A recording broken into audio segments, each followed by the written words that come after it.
wabarakatuh.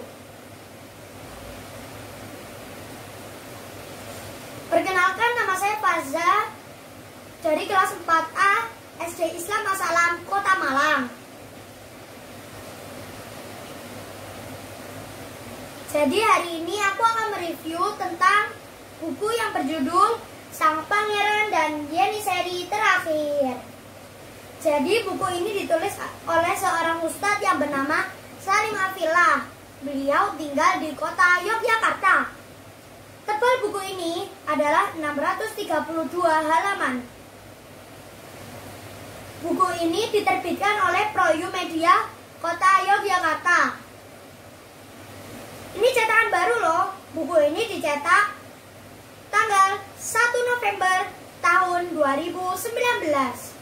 Jadi buku ini seru dan asyik sekali untuk dibaca. Buku ini berkisah tentang Sang Pangeran dan Yeniseri Terakhir. Kisah tentang Sang Pangeran di Ponorogo. Sebuah cerita perang sabil antara prajurit di Ponorogo dan melawan tentara Belanda. Tersibak sebuah hubungan antara Kekhalifahan Turki Utsmani dengan Kerajaan Mataram di Jawa. Cerita dimulai dari kediaman Sadrazam Wazir Agung Turki yang sedang menghadapi pemberontakan beberapa prajurit Yeniseri di Sublime Porte. Wazir Agung memerintahkan beberapa orang prajurit elit dan Katib Pasha untuk menyelamatkan putra-putrinya keluar dari Istanbul. Sejak pagi hari kelabu, Burkandam Pasha dan adiknya Nur Yasmin yang merupakan adalah putra dan putri dari Sadrazam Agung Turki Utsmani, Sadrazam Alendar Mustafa Pasha bersama pengawalnya akan memulai petualangan ribuan mil ke timur, memenuhi sebagian mimpi sang ayah. Setelah memuaskan diri merenggut aliran pengetahuan di tepian Nil, menyesap napas peradaban ribuan tahunnya di Istanbul, dan menadah curahan berkah di sisi Ka'bah. Di sesi berikutnya, mulailah masuk cerita pergerakan prajurit dan pangeran di Ponorogo melawan Belanda. Bergabunglah prajurit elit Turki Utsmani dengan pasukan di Ponorogo. Itu artinya prajurit di Ponorogo semakin kuat. Belanda dengan muslihatnya selalu mencari jalan untuk mengalahkan di Ponorogo dan pasukannya melalui Pati dan Nurejo IV. Belanda memengaruhi keraton agar mau bekerja sama dengan Belanda. Sebenarnya Belanda sendiri kesulitan secara ekonomi, sehingga Daendels mendapat tugas dari Raja Louis Napoleon untuk mempertahankan Hindia Belanda atas nama kerajaan, membenahi pemerintahan bobrok warisan VOC, tingkatkan pendapatan negara dari segala sumber. Namun, Daendels hanya mendapatkan catatan utang di Batavia.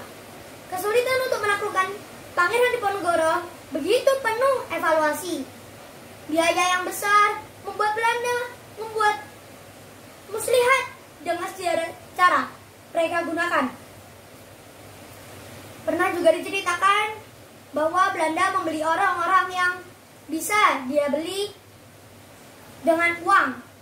Sebagaimana diceritakan, ada orang yang menyusup di markas di Ponorogo. Orang tersebut adalah orang bayaran Belanda.